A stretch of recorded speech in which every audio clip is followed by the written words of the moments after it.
दोस्तों, वो कहते हैं ना कि अपनी उम्र और माल पे कभी एतबार ना करो, क्योंकि जो चीज़ गिनती में आ जाए वो लाजमी कम होने वाली है। पर हम फिर भी अपने पैसे बचाने में लग जाते हैं। बहुत सारे लोगों को यही मसला होता है कि उनके पैसे बचते ही नहीं। वो बैंक में रखें या इन्वेस्ट करें, कभी ना कभी तो ज़ाया हो ही जाते हैं। आज मैं आपको एक book the richest man in the Babylon से अमीर होने के 5 रूल्स और पैसों के 4 अहम राज बताऊंगा।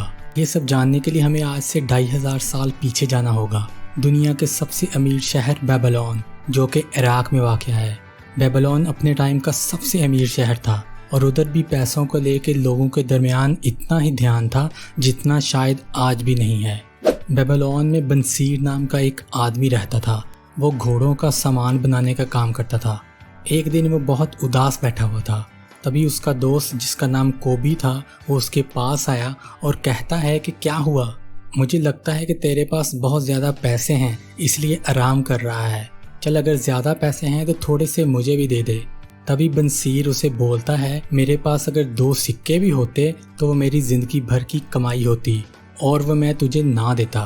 तभी कोबी कहता है, क्या हुआ, तुम्हारे पास एक भी सिक्का नहीं है क्या? तो अल्लाह के बंदे, तू काम क्यों नहीं करता? फारग क्यों बैठा हुआ है? तभी बंसीर बोलता है कि हम इतना काम करते हैं, इतनी मेहनत करते हैं, लेकिन फिर भी हमारे पास पैसे नहीं होते। हमारा पर्स हमेशा खाली ही रहता है। इस पे कोबी बोलता है कि बात तो सही है तुम्हारी, हम दुनिया के सबसे अमीर शहर में रहते हैं पर फिर भी हम बहुत गरीब हैं, ऐसा क्यों? और एक हमारा दोस्त है अरकद, जो कि बेबीलोन का सबसे अमीर आदमी है। उसके पास इतना पैसा कैसे आया? इस पे बंसीर बोलता है, क्यों ना हम अरकद से ही जाके पूछें कि उसके ख़जाने का राज क्या है, वो इतना अमीर कैसे हुआ।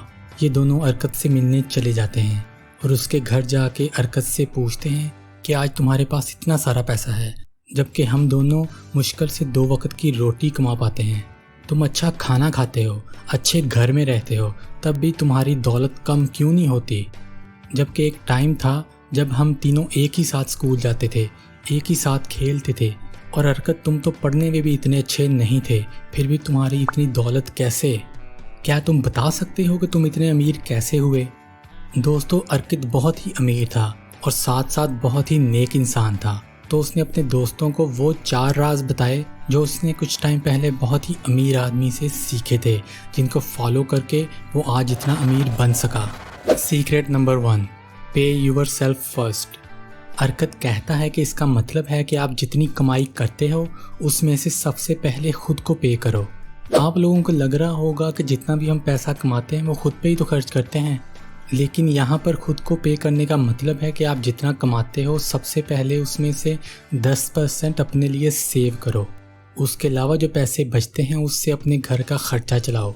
वॉरेन बूफे भी यही कहते हैं कि जब आपको सैलरी मिलती है सबसे पहले खुद को सैलरी दो, मतलब पहले 10-20% सेव करो और बाकी पैसों से शॉपिंग करो, किसी का कर्ज वापस करो या अपने दूसरे बिल्स पे करो।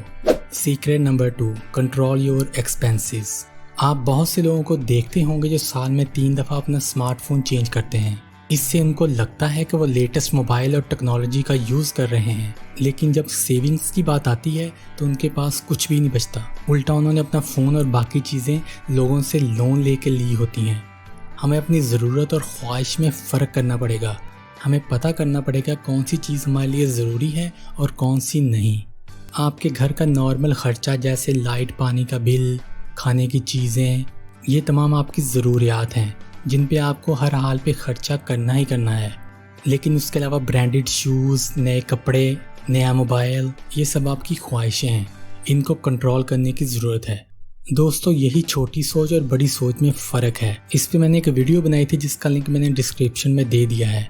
वीडियो बहुत ही इंटरेस्टिंग है, आप बहुत कुछ सीख सकोगे। Secret number 3, multiply your income. अरकद अपने दोस्तों से बोलता है कि जब तुम अपनी सैलरी में से 10% सेव करना सीख जाओ और अपने खर्चों पे भी काबू पा लो, तो फिर तुमने अपने बचे हुए पैसों को अपने पास सेव नहीं करना बल्कि उनको इन्वेस्ट करना है, ताकि तुम पैसों से पैसा कमा सको। क्योंकि कोई भी बंदा पैसे सेव करके अमीर नहीं होता। अरकद कहता है कि जब मैंने शुरू में ये काम शुरू किया था तो मैंने लोगों को अपने पैसे इंटरेस्ट पे उधार देने शुरू कर दिए थे, और इस तरह जब मुझे पैसों पे इंटरेस्ट मिलता तो मैं दोबारा उधार दे देता और फिर आहिस्ता आहिस्ता मैंने उन पैसों को किसी और जगह इन्वेस्ट करना शुरू कर दिया, पर कभी भी पैसों को अपने पास सेव नहीं किया। Secret number 4, protect your capital. Babylon शहर कई सालों तक इसलिए अमीर बना रहा क्योंकि उसने अपने पूरे शहर को बड़ी बड़ी दीवारों से प्रोटेक्ट किया हुआ था ताकि कोई चोर या डाकू ना आ सके। अरकत कहता है कि हमें भी अपनी इन्वेस्टमेंट को ऐसे ही प्रोटेक्ट करना है। मतलब किसी भी जगह इन्वेस्ट करने से पहले हमें उस बिजनेस के बारे में जानना ज़रूरी है कि वो पहले कितना प्रॉफिट दे रहा था, अब कितना प्रॉफिट दे रहा है और फ्यूचर में कितना ग्रो करेगा। हमें थोड़े से प्रॉफिट के लिए हाई रिस्क नहीं लेना। जब भी किसी बिजनेस में इन्वेस्ट करना है, उस बिजनेस के बारे में अच्छी तरह छानबीन करनी है। अरकत कहता है कि जब मैंने अपनी ज़िंदगी की पहली इन्वेस्टमेंट की थी तो मुझे बहुत नुकसान हुआ था क्योंकि मैंने एक ईंट बनाने वाले को अपने पैसे दिए थे कि वो दूसरे मुल्क से ज्वेलरी लेकर आए और वो ज्वेलरी मैं इस मुल्क में सेल करूँगा तो मैं अच्छा खासा अमीर बन सकूँगा। पर मेरे सारे पैसे ज़ाया हो गए क्योंकि मैं भूल गया था कि ईंटें बनाने वालों को क्या पता ज्वेलरी के बारे में। मतलब अगर आप किसी इंजीनियर को सर्जरी करने का बोलोगे तो पैसे तो ज़ाया होंगे ही और साथ साथ मरीज़ भी मर जाएगा। इसी तरह अपने पैसों की हिफाजत भी आपको खुद ही करनी पड़ती है। ये बातें सुन के कोबी और बंसीर बहुत खुश हुए। उन्होंने अरकत का शुक्रिया अदा किया और चले गए। दोस्तों, वक्त गुजरता गया। एक टाइम जब अर्किद बूढ़ा हो गया तो उसने अपने बेटे नोमसीर को अपने पास बुलाया और कहा कि देखो, मैं बहुत बूढ़ा हो गया हूँ और मेरे पास बहुत सारा पैसा है जो मैंने अपनी मेहनत से कमाया है। अगर बेटा तुम अपनी काबिलियत साबित कर देते हो तो ये सारा पैसा मैं तुम्हें दे दूँगा। मैं अपनी सारी जायदाद तेरे नाम कर दूँगा। तो अर्किद ने अपने बेटे नोमसीर को सोने से भरा हुआ एक बैग दिया और साथ में एक लेटर भी जिसके ऊपर पैसों के 5 असूल लिखे हुए थे। और फिर नोमसीर निनीविया नाम के एक शहर में पैसे कमाने के लिए चला गया। वहाँ उसे 2 आदमी मिले। उन्होंने नोमसीर को बताया कि उनके एक दोस्त के पास एक घोड़ा है जो कभी नहीं हारा। अगर तुम इस घोड़े पे पैसे लगा दोगे तो तुम्हें काफ़ी मुनाफा होगा। नोमसीर ने उस घोड़े पे पैसे लगा दिए पर वो घोड़ा हार गया और इस तरह नोमसीर को काफ़ी नुकसान हुआ। फिर नोमसीर को पता चला कि वो दोनों आदमी उस घोड़े के मालिक के साथ मिले हुए थे और वो इसी तरह आने वाले हर अमीर आदमी को बेवकूफ़ बनाते हैं। फिर एक दिन एक आदमी ने नोमसीर को बोला कि एक दुकान का मालिक उसकी दुकान को बहुत सस्ते में बेच रहा है और अगर तुम उसकी दुकान को ख़रीद लोगे तो तुम्हें काफ़ी प्रॉफिट होगा। फिर नोमसीर ने दुकान ख़रीद ली, लेकिन उसको इस बिज़नेस के बारे में नहीं पता था। उसको काफ़ी नुकसान हुआ और इस तरह नोमसीर के पास जितने पैसे थे वो सारे ख़त्म हो गए। फिर एक दिन नोमसीर ने वो लेटर देखा जो उसके बाप अरकत ने उसे दिया था, जिस पे पैसे के 5 प्रिंसिपल लिखे हुए थे। उसमें से पहला प्रिंसिपल ये था कि अपनी अर्निंग का 10वां हिस्सा बचा के रखो। दूसरा प्रिंसिपल ये था कि सेविंग्स को दिमाग लगा के किसी अच्छे काम पे लगाओ।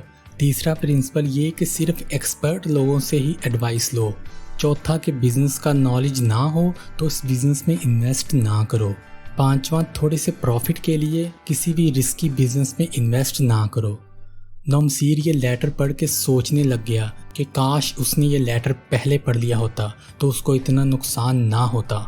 लेकिन उसको अब बातें समझ आ गई थी तो उसने अब मेहनत करनी शुरू कर दी। वो जो कमाता सेव करता और सेव किए हुए पैसों को किसी अच्छे बिजनेस में इन्वेस्ट करता, सिर्फ उसी बिजनेस में जिसके बारे में उसे पता था।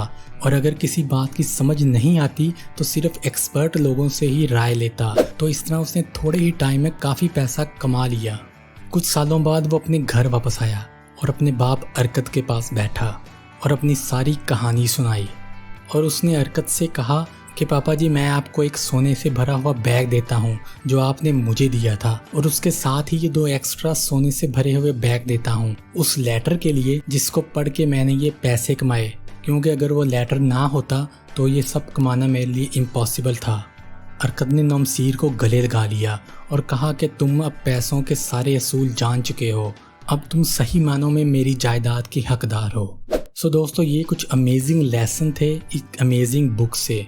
सो आई होप कि वीडियो आपको पसंद आएगी और आपको कुछ ना कुछ सीखने को मिला होगा। आज की ख़ास बात ये कि सबसे बड़ी अक्लमंदी ये है कि इंसान सिर्फ खुद को ही अक्लमंद ना समझे। अल्लाह हाफिज़।